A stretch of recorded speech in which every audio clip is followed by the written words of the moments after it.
আসসালামু আলাইকুম এভরিওয়ান, সবাই কেমন আছেন? আই হোপ সবাই অনেক ভালো আছেন। আজ আপনাদের মাঝে ইউনিক আর মজাদার একটি চিকেন পাকোড়া রেসিপি নিয়ে হাজির হয়েছি। আশা করি আমার আজকের সহজ রেসিপিটি আপনাদের সকলের কাছে খুবই ভালো লাগবে। আমি রূপন্তী ফ্যামিলি ব্লগ চ্যানেলে ওয়েলকাম জানিয়ে শুরু করছি আজকের ভিডিও। কাছে অথবা দূরে, দেশ অথবা দেশের বাইরে যে যেখান থেকে ভিডিওটি দেখছেন, সবাইকে অসংখ্য ধন্যবাদ, দোয়া এবং শুভকামনা রইল।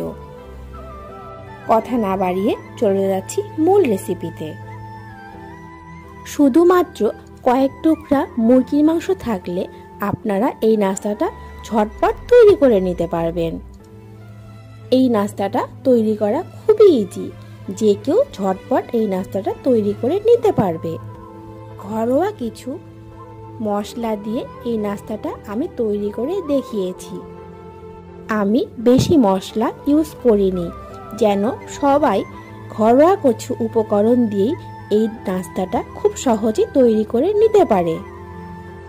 আমি এখানে দিয়ে দিচ্ছি শুকনো লঙ্কা গুঁড়ো, সব পরিমাণ মতো শুকনো লঙ্কা গুঁড়ো, পরিমাণ মতো লবণ দিয়ে দিচ্ছি।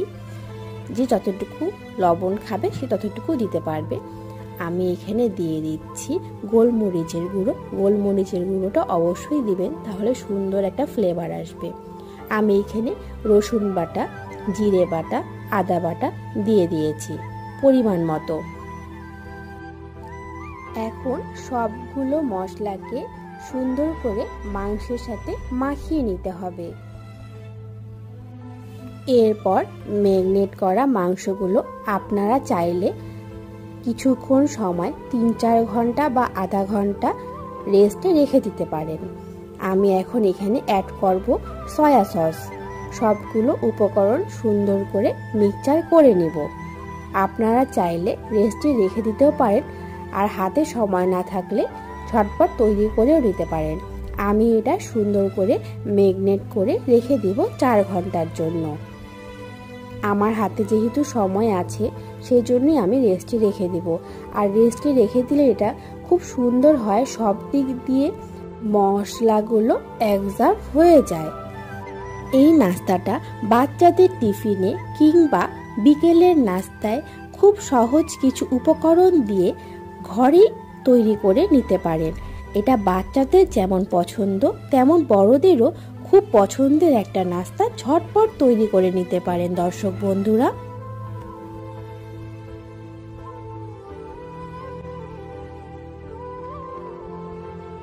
এখন আমি এটা ৪ ঘন্টার জন্য রেস্টে রেখে দেব।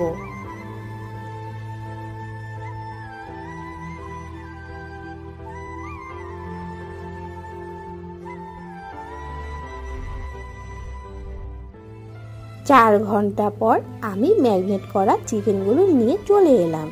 কি সুন্দর একটা কালার এসেছে, দেখেই মনে হচ্ছে সব দিক দিয়ে মশলাগুলো অ্যাবজর্ব হয়ে গেছে। দেখতেই পাচ্ছ বন্ধুরা আমি কেমন করে সাইজ করে নিয়েছি। তোমরা চাইলে তোমাদের ইচ্ছে মতো সাইজ করে নিতে পারো, যার যেমন খেতে ইচ্ছে করবে সে তেমন করে নিতে পারো। আমি এখন এখানে কিছু পরিমাণ কর্নফ্লাওয়ার অ্যাড করছি। কর্নফ্লাওয়ার যে যার মতো করে যেমন চিকেন থাকবে তেমন করে দিতে পারেন দর্শক বন্ধুরা। আমি এখন এখানে বেসন অ্যাড করছি। তোমরা চাইলে ময়দা বা আটাও অ্যাড করতে পারো। আমি খুব অল্প কিছু উপকরণ দিয়ে আজকের চিকেন পাকোড়া রেসিপিটি তৈরি করে দেখাচ্ছি বন্ধুরা, যেন তোমরা খুব অল্প কিছু উপকরণ বাসায় থাকলেই ঝটপট চিকেন পাকোড়াটা তৈরি করে বাচ্চাদেরকে আনন্দ দিতে পারো। সব সময় বাসায় অনেক কিছু উপকরণ না থাকলেও অল্প উপকরণ দিয়ে তোমরা চাইলে খুব সহজেই এই চিকেন পাকোড়াটা তৈরি করে নিতে পারো। আমি এখানে এখন টমেটো সস দিচ্ছি 1 চামচ। এখন সবগুলো উপকরণ সুন্দর করে একসাথে মিক্সড করে নিতে হবে, যেন সব দিকে মশলাগুলো চিকেনে ঢুকে যায়। সেজন্য আমি সুন্দর করে ম্যাশ করে নিচ্ছি দর্শক বন্ধুরা, তোমরা দেখতেই পাচ্ছ। তোমরা চাইলে এখানে চিলি সসটাও অ্যাড করতে পারো। এখানে এখন একটা ডিম অ্যাড করেছি। এখন সবগুলো একসাথে ম্যাশ করে নিচ্ছি। সবগুলো উপকরণ খুব ভালোভাবে মাংসের সাথে মাখিয়ে নিতে হবে। সবগুলো উপকরণ আমি সুন্দর করে মাংসের সাথে মাখিয়ে নিচ্ছি। আমার সবগুলো উপকরণ সুন্দর করে মাংসের সাথে মাখিয়ে নেওয়া হয়ে গেছে দর্শক বন্ধুরা। এখন প্যানে তেল দিয়ে দিয়েছি। তেলটা গরম হয়ে আসা পর্যন্ত ওয়েট করেছি। গরম হয়ে এসেছে। এখন সবগুলো চিকেন পাকোড়া একে একে দিয়ে দেব। আমি এক ধাপ করে ভাজবো, একবারই সবগুলো একসাথে ভাজবো না। ও হ্যাঁ দর্শক বন্ধুরা, যারা এ পর্যন্ত ভিডিওতে এসেও এখনো লাইক দিতে ভুলে গিয়েছো, লাইকটা ডান করে দিও দর্শক বন্ধুরা। অনেক অনেক তোমাদের জন্য ভালোবাসা। আমার আজকের রেসিপিটি যদি তোমাদের ভালো লেগে থাকে, তোমরাও ঘরে খুব অল্প উপকরণ দিয়ে তৈরি করে দেখতে পারো। কেমন হয়েছে অবশ্যই কমেন্ট করতে ভুলবে না আমার প্রাণপ্রিয় দর্শক বন্ধুরা। আমার ভিডিওটি যদি তোমাদের কাছে একটু ভালো লেগে থাকে, তাহলে তোমরা তোমাদের ফ্রেন্ড এবং ফ্যামিলির সাথে শেয়ার করতে পারো আমার প্রাণপ্রিয় দর্শক বন্ধুরা। আমি ধাপে ধাপে সবগুলো চিকেন পাকোড়া একে একে করে ভেজে নিচ্ছি।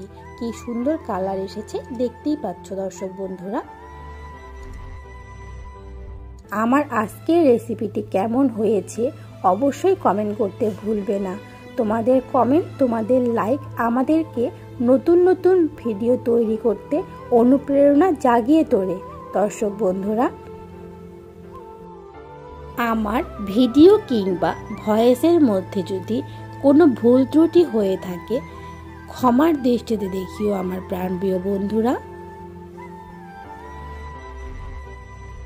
আমার চিকেন পাকোড়াগুলো সুন্দর করে ভাজা হয়ে গেছে।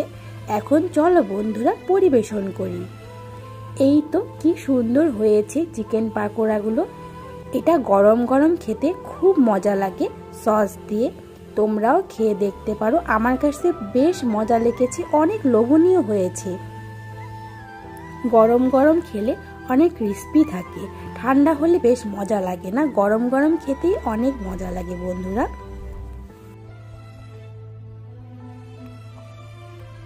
কি সুন্দর হয়েছে, ভিতরেরটা তোমাদেরকে আমি দেখিয়ে দিলাম, অনেক মজা হয়েছে। এ ধরনের নতুন নতুন ও মজাদার রেসিপি দেখতে হলে চ্যানেলটি সাবস্ক্রাইব করে বেল আইকনটি প্রেস করে রাখো। এতক্ষণ আমার সাথে থাকার জন্য অসংখ্য ধন্যবাদ আমার প্রাণপ্রিয় দর্শক বন্ধুরা। আজকের মতো বিদায় নিচ্ছি। আল্লাহ হাফেজ।